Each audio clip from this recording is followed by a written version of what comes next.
শুভ সকাল বন্ধুরা, তোমরা সবাই কেমন আছো? আশা করছি ভালো আছো। আমরাও ভালো আছি। সুপ্রিয়া লাইফস্টাইল ব্লগ থেকে আবার একটা নতুন ভিডিও নিয়ে চলে আসলাম। তো সারাদিন কি করি তোমাদের সাথে শেয়ার করব। আশা করছি তোমাদের ভালোই লাগবে। তো দেখতে থাকো।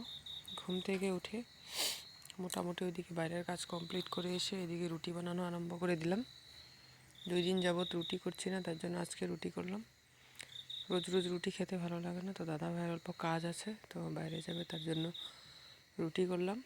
আর এদিকে ডাল ফ্রাই বানাবে দাদা ভাই, মুসুর ডালের ডাল ফ্রাই। তো এদিকে আদা রসুন পেঁয়াজ কুচি কুচি করে কেটে, কাঁচা লঙ্কা, তারপরে তেজপাতা ফোড়ন দিয়ে এগুলো ভেজে নিচ্ছে। তো সকালে রুটি আর ডাল ফ্রাই খেয়ে আর ওই একেবারে 2টোর সময়, 2টোর আগে ভাত খেয়েছি, 1:30, 1:30, 1:20-1:30-এর মধ্যে খাওয়া দাওয়া দুপুরে আজকে তাড়াতাড়ি কমপ্লিট হয়ে গিয়েছে। তো একটা মিটিং ছিল, ওখানে অ্যাটেন্ড করতে হয়েছে, তার জন্য খাওয়া দাওয়াটা তাড়াতাড়ি করেছি। তো না গেলেও না হয় এরকম মিটিং, মানে তো বাড়ির যে কোনো একজন যেতে হবে। তারপর গেলাম, বাবা গেল আর আমি গিয়েছিলাম। তো দাদাভাই একটা কাজে গিয়েছিল, তার জন্য ও যেতে পারেনি। তো সামনেই, ঘর থেকে বেরোলে সামনেই মিটিং, তো ওখানে অল্প গেলাম। তো তাড়াতাড়ি করে রান্না বান্না খাওয়া দাওয়া করে 1:30টার মধ্যে কমপ্লিট করা। 1:30টার মধ্যে না, গ্রামের বাড়ি 1:30টার মধ্যে কাজ কমপ্লিট করা মানে অনেক কঠিন ব্যাপার। কেননা অনেক বড় বড় ঘর, উঠোন, তারপর ঠাকুর ঘর, গরু ঘর, মুরগির ঘর, মানে সব পরিষ্কার করে যাওয়াটা অসম্ভব ব্যাপার। 3টা 4টা হলে, ঠিক 3টা হলেও আমাদের মানে অনেক তাড়াতাড়ি হয়ে যায়। সব দিন মানে বেরোতে পারা যায় না, অনেক কাজ থাকে না। তারপর এদিকে সকালবেলা আমি এদিকে রুটিটা করলাম, দাদাভাই এদিকে ডাল ফ্রাইটা করলো। তো ডাল ফ্রাইটা দিয়ে রুটি, আবার মেয়ে খাবে না, ওর স্কুল আছে, তার জন্য আমি বলছি তাড়াহুড়া করছি। ও খেয়ে স্কুল যাবে 9টার মধ্যে, তো ব্রেকফাস্টটা কমপ্লিট করতে হবে, নাহলে তো ওর স্কুল দেরি হয়ে যাবে। তো দেখবে ঘুম থেকে উঠে এদিকে কাজ বাজ করতে করতে আর 2 মিনিট যদি অল্প এদিকে দাঁড়াও বা এদিকে কিছু দেখো বাড়ির, তো আরও লেট হয়ে যায়। তো ঘুম থেকে উঠলে দেখবে ঘুমের ঘোরটা কাটতে প্রায় আধ ঘন্টা লেগে যায়। তা উঠাটা আমরা খুব একটা সকালে উঠতে পারি না। আমি তো 7:30, 7টা 7:30, কোনো দিন তো 8টাও বেজে যায়, এরকম ব্যাপার। মানে রাতে ঘুমাতে অনেক লেট হয়ে যায়, তো সকালে কী করে তাড়াতাড়ি উঠবো বলো? অনেকের এক ঘুম হয়ে যায়, আমরা তারপর ঘুমাতে যাই রাতে। তো তার জন্য তার সকালে এত তাড়াতাড়ি তা ওঠাটা আর ইম্পসিবল না, ওঠা যায় না। আবার বিকালেও শুতে পারি না। দুপুর দিকে যে খাওয়া দাওয়া করে অল্প রেস্ট করব, সেটাও হয় না। দুপুরে যদি খাওয়া দাওয়া করে 1 ঘন্টা ঘুমাতে পারি, তাহলে রাত্রেও তাড়াতাড়ি, তোমার দেরিতে শুলে কোনো আপত্তি নেই, সকালে তাড়াতাড়িতে ওঠা যায়। এদিকে তুমি সকালেও তাড়াতাড়ি উঠবে, এদিকে আবার বিকালেও ঘুমাতে তো অসুস্থ হয়ে যাবে, এই আর কি। তারপরে যে কাজ বাজ করে যে রুটিটা খাওয়া দাওয়া কমপ্লিট, দাদাভাই যে রুটিটা ভাজছে, ওদিকে ডাল ফ্রাইটা হয়ে গেছে, শুধু লাস্টে গরম মশলাটা ধনেপাতা কুচি দেবে, তার জন্য এটা ঠান্ডা, রুটি ভাজতে ভাজতে অল্প ঠান্ডা হয়ে যাবে, ভালো লাগবে না। আর এটা ঠান্ডা খায় না, ভালো লাগে না, এটা একদম গরম গরম খেতে হবে। তারপর অল্প ঘি দিয়ে দিলাম, ঘি ছিল না, সরি, বাটারে দিয়ে এড করেছে দাদাভাই, বলছে ঘি নিয়ে বাটার দিয়ে দিয়েছে। আর অল্প গুড় নিয়েছে সামান্য, একটা দাদাভাইয়ের প্লেট রেডি করে দিলাম। তো খাওয়া দাওয়া কমপ্লিট করে এদিকে দুপুরে কী রান্না করবো এদিকে আয়োজন করলাম। এই যে ডাল ভিজিয়ে রাখলাম, কুকার টুকার ধুয়ে যে পরিষ্কার, এদিকে চালও ধুয়ে রেখেছি। তারপর এদিকে কাটাকুটি কমপ্লিট, উচ্ছে আর আলু। আর ওই উচ্ছেটা এই যে বড়ো বড়ো গোটা গোটা রেখেছি যে পাল্লা করে, এটা হলো সিদ্ধ দিব, আলুটা সিদ্ধ দিব, আর পেঁয়াজটা কুচি করে আসে না, লাও বেশি বড় লাগবো না।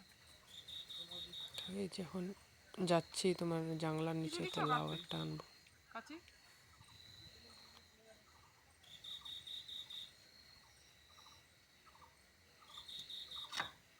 এই যে কাঁচি নিয়ে নিলাম। কোন লাউটা নিব ভালো মতন দেখছি, একদম তোমার এত বড়টা নিয়েও লাভ নেই। আচ্ছা, ডালে দেবো, ডালে তো সামান্য অল্প হলে হয়ে যায়, এত বড় লাউটা দিয়ে কী করবো, ওইটাই ভাবছি। তারপর একজনের সাথে কথা বলছিলাম, ওইদিকে মিটিংয়ের কথা কখন কী হবে জিজ্ঞাসা করছিলাম, এদিকে দাদাভাই যে ভিডিও করছিল। তারপরে যে এসে পড়লাম যে লাউটা কাটবো। আর আমি এইসব না খুব একটা কাটতে জানি না, মুখটা দেখে হয়তো বুঝতে পারছো। বাবাই কেটে দিয়ে আজকে বলবো আমি কাটবো, তাই যে কাটলাম। তারপরে এইদিকে দেখো কাঁকরোলের বীজ এসে দেখছো, কাঁকরোলও ধরেছে, কি ভালো লাগছে। এই যে ফুলও ফুটে গিয়েছে, এগুলো আশা করছি থেকে যাবে, ওষুধ মারতে হবে, না হলে আবার লাল হয়ে ঝরে যায়। তারপরে যে লাউটা এনে যে কাটলাম, এটা ডালে দিব, শুক্তো ডাল রান্না করবো আজকে। অনেক দিন হলো শুক্তো ডাল রান্না করি না। তো যে পেঁয়াজটা কুচানো কমপ্লিট, এই তেজপাতা দিব শুক্তো ডালে, আর আদা দিব, আর ফোড়ন দিব। এই তো শুক্তো ডালে দেয় না, আমাদের গাছেরই তেজপাতা। তো এই যে ভাজাটা আগে কমপ্লিট, ভাজাভুজি কমপ্লিট করছি। ওই সাইডে ডাল বসে দিয়েছি, ডালটাও সিটি হয়ে গিয়েছে। ডালটা এখন খুলবে। তারপর দাদাভাই বললো মেয়ের জন্য অল্প টমেটো চাটনি করবে আজকে, বগরি দিয়ে আর টমেটো দিয়ে। অনেক টমেটো, দেখতে পাচ্ছ কত, প্রায় 3-4 কিলো টমেটো হবে, বাবা এনেছে। এবার এই ভাজাভুজিটা কমপ্লিট করে এদিকে যে ডালটা আমাদের লাউ দিয়ে দিলাম। ওটা লাউটা হালকা সিদ্ধ হলে তারপর তো ফোড়ন দেবো। দাদাভাই টমেটো কেটে দিচ্ছ, কেটে ধুয়ে হালকা পেস্ট করে নিই, না হলে না অনেক আজকালকার দিনের মেডিসিন দেওয়া টমেটো ফট করে সেদ্ধই হয় না। আর চাটনিটা তো তোমার সেদ্ধ না হলে খেতে ভালো লাগবে না। তারপরে এই যে ভাজাভুজিটা লাল লাল করে সুন্দর, আজকে পেঁয়াজ দিয়েছি। পেঁয়াজ আমরা খুব একটা দিই না, দেখতে পারো তোমরা, সব কিছুতে পেঁয়াজ অ্যাড করি না। আজকে অল্প করলাতে পেঁয়াজ দিলাম, মানে উচ্ছে আলু পেঁয়াজ দিয়ে, একটা কাঁচা লঙ্কা কুচি দিয়েছি, দিয়ে ভাজাটা করলাম লাল লাল করে। আর এদিকে লাউ দিয়ে শুক্তো ডাল। এই শুক্তো ডালও কিন্তু উচ্ছে দেওয়া যায়, কিন্তু আজ দিতে ভুলে গিয়েছি। সব উচ্ছে হলে খেতেও ভালো লাগবে না। এদিকে আলু উচ্ছে মাখা করেছি সিদ্ধ করে, ওইদিকে ভাজা করলাম। আবার যদি ডালে উচ্ছে দিয়ে সব তিতা হয়ে গেলে মেয়ে আবার খেতে চাবে না, তার জন্য ডালে আর দিলাম না, ছেড়ে দিলাম। তো এই যে ডালে যে আদা অল্প এইভাবে কুড়িয়ে গ্রেট করে দিলাম। তখন ডালটা এই যে সোমবার দিব। এই যে ডালটা কালারটা দেখছো সুন্দর, খেতেও খুব দারুণ হয়েছে। আর আজকে ডাল ভাততে আর কিছু রান্না করিনি, তার জন্য ডালটা অল্প বেশি করেই করলাম। এতটুকু ডাল না হলে দুবেলা হবে না। আমরা তো রাতে একটা খুব চিকেন বা মানে মাছ বা মাংস হলেই রাতে রান্নাটা করি, না হয় রাতে রান্নাটা খুব একটা করি না। আর মেয়ের পড়ালেখাও থাকে না, শুধু রান্নাটা নিয়ে বসে থাকলে তো হবে না। সকালে আমি খুব একটা নিয়ে বসতে পারি না, অল্প নিয়ে বসি, বা পাপা থাকলে পাপা বসে, ওই রাতেই ঠিক মতন পড়ানো হয়। তারপরে যে চাটনি করছি, পাপা কেটে সেটে সব করে দিল, আমি শুধু সোমবারটা দিলাম।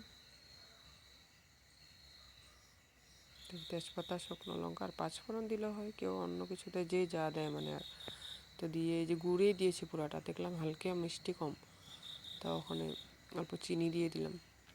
চাটনিতে গুড়টাই ভালো লাগে। তারপরে যে চাটনিটা কমপ্লিট, সব রান্নাবান্না কমপ্লিট। এখন উচ্ছে চান টান করে এসে পড়েছি। এখন এই যে উচ্ছে আলুটা মাখা করছি। এটা দেখে মেয়ে বলছে মা আমি এটা দিয়ে ভাত খাবো না, ভাবছে শুধু এটাই রান্না করেছি, আর কিছু রান্না করিনি নাকি। ও তো আর খেয়াল করে না কী রান্না করি কী করি না। ও বলছে মা আমি এই উচ্ছে আলু আর খাবো না। আমি বলছি আজকে এটা দিয়ে খাবো, আর কিচ্ছু রান্না করিনি। যখন ও চাটনি দেখেছে খুব খুশি, মানে চাটনিও খুব ভালোবাসে খেতে। নারকেল কোড়া দিলে তো আরও ভালোবাসে। আজকে নারকেলটা দিলাম না, মানে সবারই পেটটা খুব একটা ঠিক না, তার জন্য নারকেল খেলে আরও খারাপ হবে, তার জন্য দিলাম না। এদিকে এই যে চাটনি দেখো কি সুন্দর কালার, দেখছো। রান্নাবান্না কমপ্লিট, খাওয়া দাওয়া করছে। খাওয়া দাওয়া করে আর ভিডিও করে নিই। সন্ধ্যাবেলা যে দুধ গরম করলাম, আর আমাদের জন্য পাঁপড় ভাজা করেছিলাম। তো ভিডিওটা ভালো লাগে লাইক কমেন্ট সাবস্ক্রাইব করে আমার পাশে থেকো। তো তোমরা সবাই ভালো থেকো, সুস্থ থেকো, আর সাবধানে থেকো, ঠিক আছে। তো আজকের ভিডিও এই পর্যন্ত, টাটা।